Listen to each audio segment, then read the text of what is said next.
on second down. Let's go. Try 38. Second down, McNabb. He's going to flip that out to the flat. It's complete. He had a quick little spin move, but the door shut fast as he's dropped. Just a 1-yard pickup on the play, and that'll bring up a third down. And at his size, he's a smaller back. You can get him to football. He can kind of get lost, make someone miss. It's good for him. Yeah, it's great for him. I like what you said there. Sometimes he gets lost in the traffic a little bit, but get him out in the open field into some space. That plays to his strengths the best and keeps him out of it where all the big boys are, you know, make someone miss in the open field.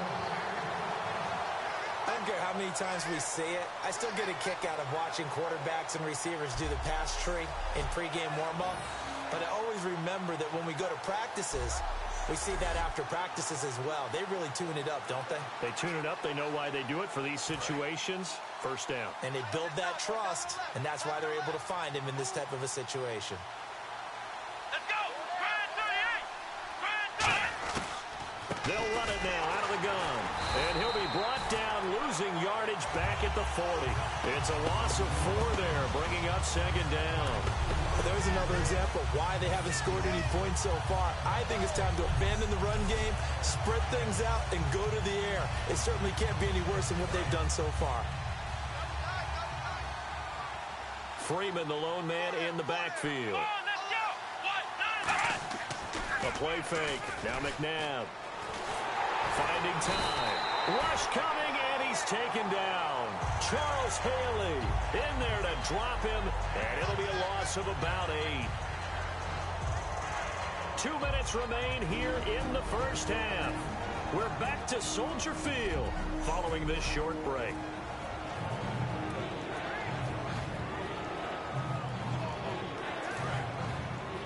A reminder, coming up at halftime, Larry Ridley will join us from Orlando with our halftime report, but business to take care of before that. Here's McNabb, complete to Gilmore over the middle. And he'll get it inside the 40 to the 39. They do get 9 there on the dump off, but it's not enough. It's 4th down. So much about this game is just understanding situations and then having to execute, isn't it? Guard the first down sticks. Don't let them get there. And they rallied and made the tackle. Here's Brad Nordman now. On for his second punt. He'd take a repeat of his first.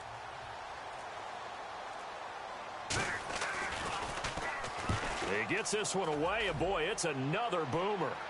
And this one will sail out of bounds. It'll depend on the spot here. And the side judge says that went out at the 7-yard line. And Green Bay getting ready to go as they take the field. And this offense last time turned it over, went for it on 4th, didn't get it. They're lucky, though, because no points against the team on the board, but we'll see how they respond.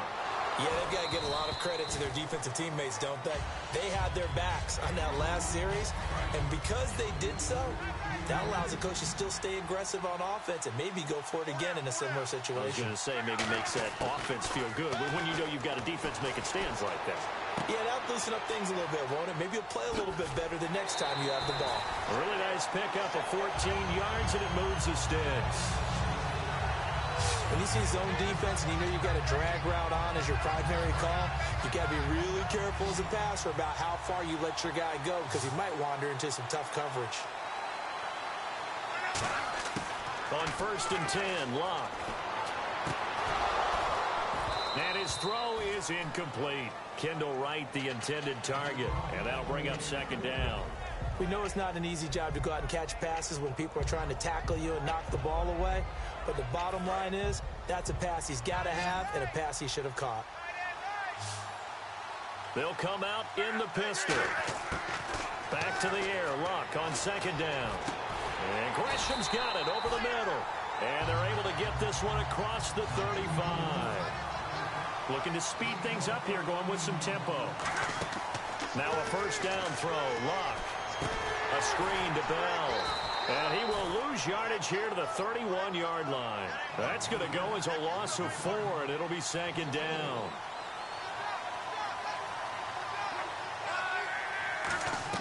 To the air again. Luck.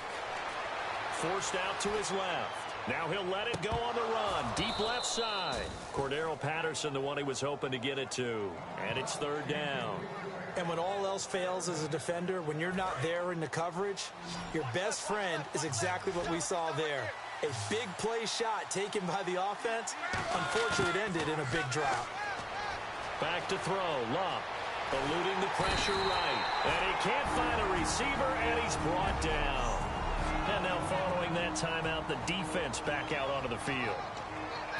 On fourth down, the Packers hand things over to Jake Shum to punt it.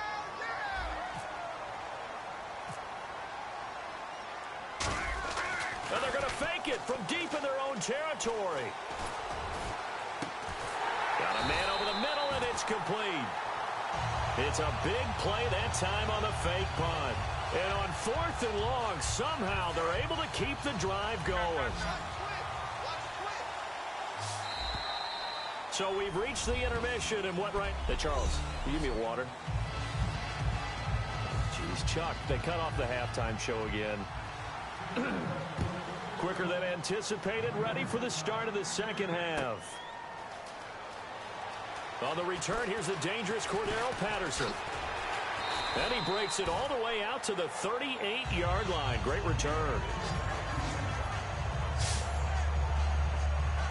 And now the Packers get set to go. They built a good first-half lead. Now they have a chance to add on to it. And what I'm thinking is that the offensive staff spent the entire halftime just working with them on, here's what we think they're going to do to attack us in the second half. Nice first half that we've had, guys, but be prepared for some change-ups. We're going to see them when we kick it off in the second half. See how they handle any adjustments that might be made defensively. And third quarter here, you've got the lead. This is where that strong run game can really benefit you. Stayed in bounds there, kept the clock going. I like all the points you just made there. And if you throw the football and it's incomplete, now you've stopped the clock, and you've helped out the guys on the other side of the ball. So keep it in the hands of those runners. Keep moving it. Keep grinding clock. Flushed out right. On the run, he'll let this go deep right side. And it's knocked away and incomplete. But sometimes you just have to take things into your own hands, don't you? I mean, the offense is really struggling in this game. They're the ones keeping things going. They have to continue to play at that level. A nickel back added defensively as they look to stop this 3rd and 8. Here's Luck. And this is caught on the sideline. But no, they'll say out of bounds. He caught it but was not in bounds. Incomplete. A 3rd down, he tried to stay in bounds, did all he could. He caught it but was led a little bit too far. Yeah, and that's always difficult, isn't it? Because you know half of your body. And look at this, another fake. And he's going to let it go deep. And that's caught inside the 30. It's a big play that time on the fake punt. And they're able to pick up the conversion here on 4th down. And now a 1st down following that long gain. Okay, that was a fake punt, and it was successful throwing the football. I know you threw the football in your past off of a fake. Yeah, but unsuccessful. And he's going to take it in. Touchdown, Packers. Cordero Patterson, 2 catches, 2 touchdowns here so far. And the Packers add on to their lead. And when a Hail Mary is completed for a touchdown pass like that, I think any defensive coordinator just puts their face right into their hands. I don't think there's any doubt about it. And I don't have stats in front of me. I don't have the empirical numbers that say that in recent years, the Hail Mary pass has been completed more than it has been. But it feels that way, doesn't it? And I know the defenses are spending more time on it. I think the biggest mistake they make is that they play everything from behind the receiver. I think they've got to start getting people in front as well to try and knock the ball away. So they go with a pass, and it works there on the 2-point try. Charles, just in general, what are your thoughts passing versus running on 2-point conversion? Situational? It is situational, and you have to know your team. What is your strength? Because so many people think you have to throw the ball in a 2-point conversion, but the stats will tell you that running it is about as proficient. So know your team and go to your strength.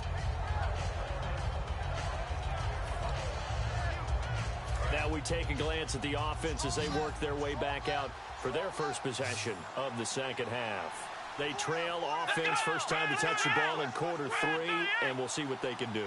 And I can't wait to see what they have planned, because some teams script to start a half. Other teams just go, okay, these are the sequence of plays we want to run. These things worked well for us. And sometimes they throw in that big chunk play right away. Shocker. Try and get after them early and try and create a big play to give themselves some momentum. See what they have up their sleeve.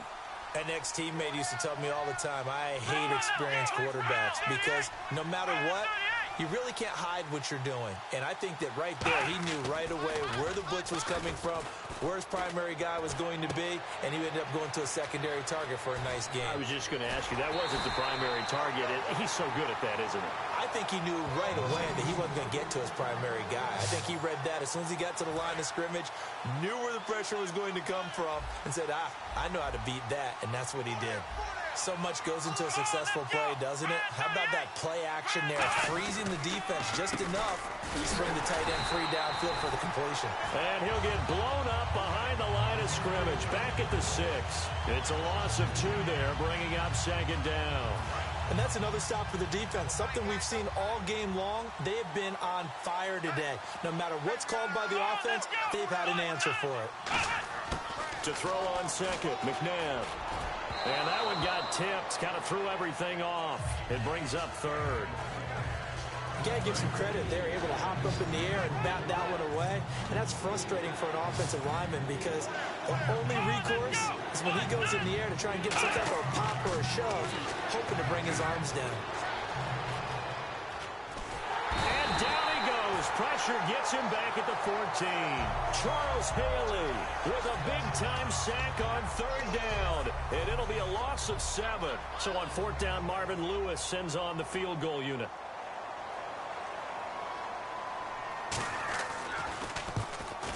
And the 13-year man puts it through, and the drive will wind up yielding 3. So the drive stalls out, but they are able to put 3 points on the board. Yeah, just a yard or two shorter than an extra point, so no problems converting there. This will be taken in at the 1. And he's up across the 25 and down at the 28-yard line. The Packers offense now, they get ready to head back onto the field. And that last drive, a long drive, but not just that, they had a great air attack going. Did they stick with that? I would think that they would, because if they were confident enough to do it on the last drive, starting backed up in their own territory, why would you change anything? They've got to be confident about what they're presenting and continue to do so. Yeah, because the secondary, they really looked fearless. And that was amazing because that drive went and went, no adjustments, and no big plays by the defense to knock the ball away. And a cutback left and a crease here. Touchdown, Packers. Le'Veon Bell, his second touchdown of the afternoon. And the Packers add 6 to their lead. Not only touchdown number 2 for him, but a big run to boot.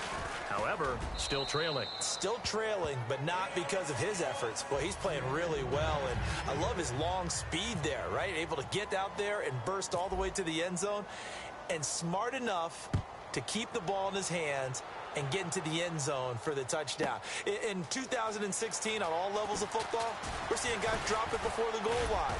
What's the rule, Brandon? Run into the goal post. That's right. Before you drop the ball. That. There you go.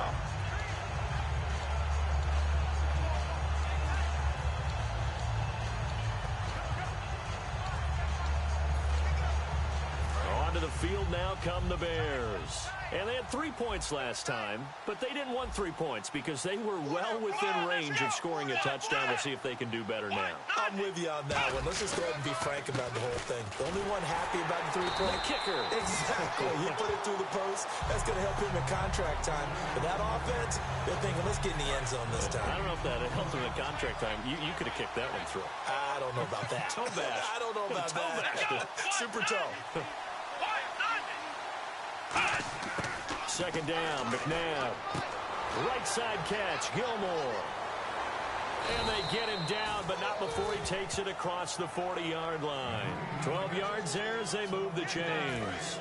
And when you're playing a quarterback with some experience and some moxie, You enter the danger zone when you decide to blitz him, because if he's able to diagnose as he did on that play, he can hurt you downfield. He reads defenses so well, doesn't he? He really does, and the best part about that play for him, I don't think that was his primary target. I don't think so either. I think he had the read, figured out where the blitz was coming from, and went to a secondary target for a really nice gain.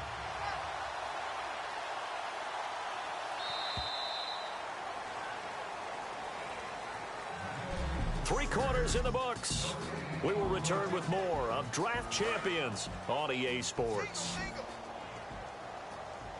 They come up in an empty set. 4 wide receivers, 1 tight end.